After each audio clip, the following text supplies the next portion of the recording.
Hello everyone, welcome back to my channel guys. बहुत ही requested topic था कि आपकी लाइफ की कुछ प्रॉब्लम्स अगर हैं तो उनका सॉल्यूशन क्या है। पहले तो देखने की कोशिश करेंगे कि प्रॉब्लम क्या चल रही है आपकी लाइफ में और उसका क्या सॉल्यूशन हो सकता है, आपको क्या करना चाहिए क्या नहीं करना चाहिए। तो वही जानने की कोशिश करते हैं गाइस। एंड हो सकता है कि प्रॉब्लम आपसे रिलेट करें और उनका सॉल्यूशन, कुछ एडवाइस, कुछ गाइडेंस आपको मेरे जरिए, गॉड के जरिए मिल जाए। ठीक है, तो हो सकता है कि आपकी लाइफ की कोई प्रॉब्लम सॉल्व हो सकती है। तो चलिए पहले डायग्नोस करने की कोशिश करते हैं, क्योंकि अगर जब तक बीमारी डायग्नोस नहीं होगी उसका ट्रीटमेंट हम लोग स्टार्ट नहीं कर सकते हैं। तो लेट्स ट्राई कि क्या है आपकी प्रॉब्लम, लाइफ की क्या चल रही है और उसका सोल्यूशन क्या हो सकता है और आप क्या कर रहे हैं और आपको क्या करना चाहिए बेसिकली। तो चलिए देख लेते हैं। पॉजिटिव होकर रीडिंग देखिएगा गाइस। लाइफ की कुछ भी सिचुएशन चल रही है, स्टे पॉजिटिव। ठीक है, पॉजिटिव अफर्मेशन डालिए, पॉजिटिव मैनिफेस्ट कीजिए। जो आप नहीं चाहते हैं वो भी चीज मैनिफेस्ट हो जाती है अगर हम पॉजिटिव होके मैनिफेस्ट करते हैं। ठीक है, प्रेजेंट पे मैनिफेस्ट करना होता है। तो चलिए देख लेते हैं कि क्या प्रॉब्लम चल रही है और उनका सोल्यूशन क्या हो सकता है।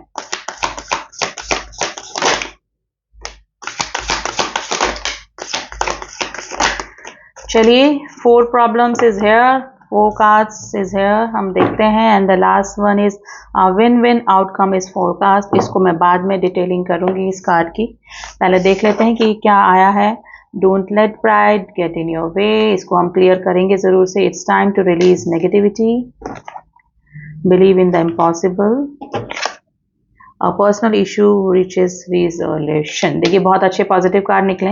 देखिए फर्स्ट कार्ड आया है, मुझे लग रहा है कि आप किसी अपनी जिद को लेकर बैठे, किसी रिलेशनशिप में या फिर किसी चीज को लेकर जिद्दी हुए बैठे। यानी कि हो सकता है कि आप थोड़ा सा अपना घमंड, अपना प्राउड, अपना ईगो दिखा रहे हैं, जिसकी वजह से आपके रिलेशनशिप में प्रॉब्लम आ रही है या फिर कोई पर्सन इस तरह से आपके साथ में कर रहा है।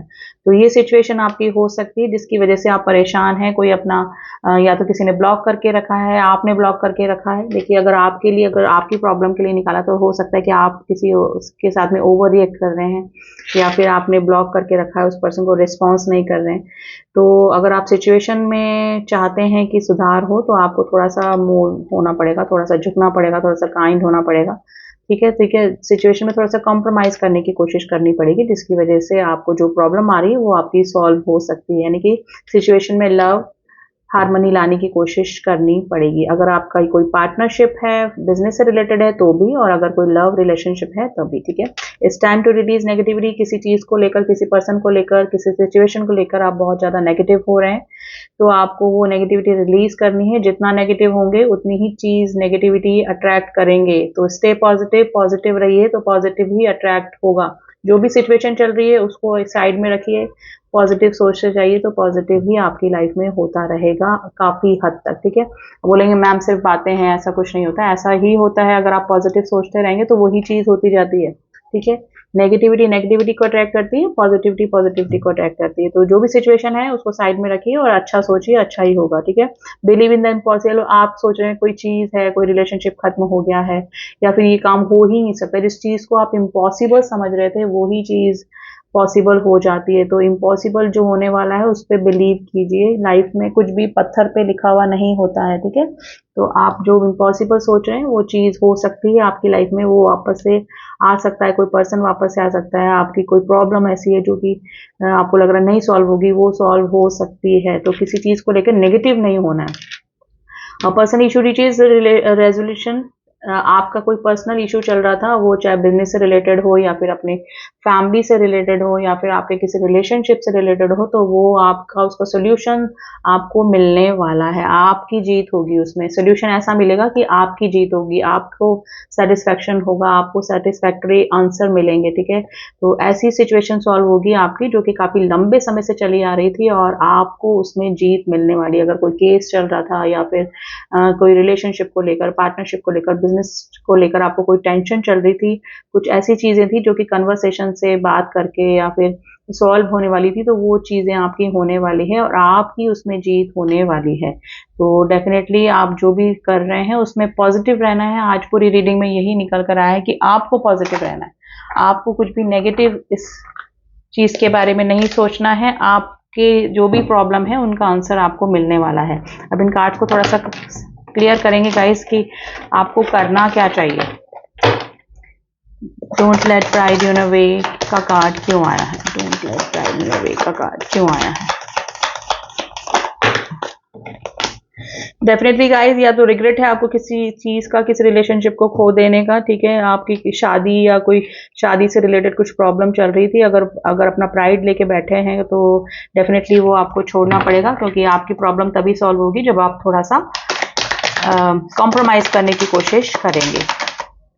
किसी चीज को, थर्ड पार्टी को लेकर अगर आप नेगेटिव हो रहे हैं तो उसकी नेगेटिविटी से बाहर निकलिए गाइस। वो चीज आपको हार्म कर सकती है, आपकी तबीयत भी खराब हो सकती है, आप डिप्रेशन में भी जा सकते हैं। तो थर्ड पार्टी इशू अगर आपके बीच में है तो उसको अभी हटाइए अपनी लाइफ से, उसको दिमाग से निकालिए, और टाइम बिंग आपको सारी प्रॉब्लम आपकी सॉल्व हो जाएगी, लेकिन अभी के लिए आपको नेगेटिविटी से दूर ही रहना है, ठीक है।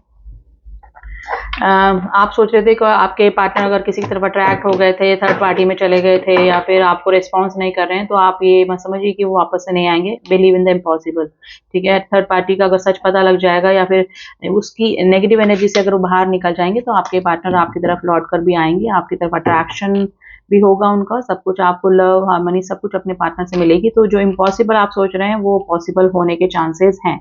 और personal reaches, issues reaches, resolution, देखिए डेफिनेटली आपको अपने आप में स्ट्रेंथ लाने की कोशिश करनी पड़ेगी। आप या तो डिमोटिवेट हो रहे हैं या फिर नेगेटिव हो रहे हैं, तो इसके लिए आप स्ट्रेंथ लाने की कोशिश कीजिए, कॉन्फिडेंट बनिए गाइज, आपकी सारे प्रॉब्लम सॉल्व हो जाएंगे। बस आपको थोड़ी सी हिम्मत करने की जरूरत है, जो कि अभी मुझे लग रहा है कि आप थोड़ा सा डाउनफॉल जा रहे हैं, आप में हिम्मत की कमी, कॉन्फिडेंस की कमी लग रही है, लेकिन आपको लानी पड़ेगी और वो आएगी भी, और आएगी तो आपका जो भी काम है वो, जो प्रॉब्लम है वो सॉल्व भी होने के पूरे पूरे चांसेस लग रहे हैं। पैसे से रिलेटेड अगर आपको कोई प्रॉब्लम चल रही थी तो गाइज वो सॉल्व हो सकती है, ठीक है। Win win outcome is forecast. Definitely guys, अगर आपसे कोई बातें छुपा रहा था या फिर कोई चीज आपसे छुपी हुई थी, हाइड थी, जिसकी वजह से आप थोड़ा टेंशन में थे, तो वो चीज आपके सामने आ सकती है गाइज। आपके सामने किसी का पर्दा जो है वो फाश हो सकता है, यानी कि किसी की सच्चाई आपके सामने डेफिनेटली आएगी, और आपको क्लियरिटी होगी माइंड की कि आपको क्या करना था और आपका डिसीजन सही था या गलत था, ठीक है। 7 ऑफ वैंड्स की एनर्जी आई है, लेकिन आपको बहुत सोच समझकर अपने आप को सेफर साइड रखकर ही ये सारे काम करने होंगे। अपने आंख कान दिल सब कुछ खुला रखिए, और किसी पे अंधा विश्वास नहीं करना है, बिल्कुल फूक फूक के कदम रखना, चाहे आप कुछ भी करें, ठीक है। तो डेफिनेटली जो ब्लॉकेजेस थी वो आपकी दूर हो जाएगी, लेकिन आपको पॉजिटिव रहना है और अपना कॉन्फिडेंस डाउन नहीं करना, अपने में स्ट्रेंथ लाने की कोशिश करनी है हर हाल में। तो स्टे पॉजिटिव और चलते रहिए आगे, और जो भी सिचुएशन होगी वो आपके फेवर में ही आएगी, ठीक है। अब नंबर मैं कुछ बता देती हूँ, आपसे रेजोनेट कर सकते हैं। Number 4, number 5, number 3, number 8, number 7 आज आपके लिए इंपॉर्टेंट है। राशियां गाइस सारी आ गई हैं, कैंसर स्कॉर्पियो पाइसेस भी हैं, एरीज लियो सैजिटेरियस भी है, टॉरस वर्गो कैप्रिकॉन भी है, लियो राशि काफी स्ट्रांग निकल के आई है आज का, ठीक है। तो ये थी reading guys, and personal reading के लिए आप मुझसे कांटेक्ट कर सकते हैं, ओनली व्हाट्सअप कीजिएगा, डिस्क्रिप्शन बॉक्स में नंबर दिया हुआ है, ओनली व्हाट्सअप, ठीक है, कॉल मत कीजिएगा। एंड ये पर्सनल रीडिंग्स होती है एंड कलेक्टिव रीडिंग होती है, सभी जॉडिक साइंस इसमें आ जाते हैं, और सभी राशियां, नंबर्स, ठीक है, कोई किसी पर्टिकुलर नंबर के लिए नहीं होती, जो होता है इंपॉर्टेंट नंबर या राशि वो हम आपको बता ही देते हैं। तो चलिए, आई होप आपको रीडिंग पसंद आई होगी। रीडिंग पसंद आई तो do subscribe my channel, and जिन्होंने भी किया है all my subscriber, thank you so much. मिलते हैं आपसे नेक्स्ट रीडिंग में, तब तक के लिए ओम साई राम, ओम नमः शिवाय।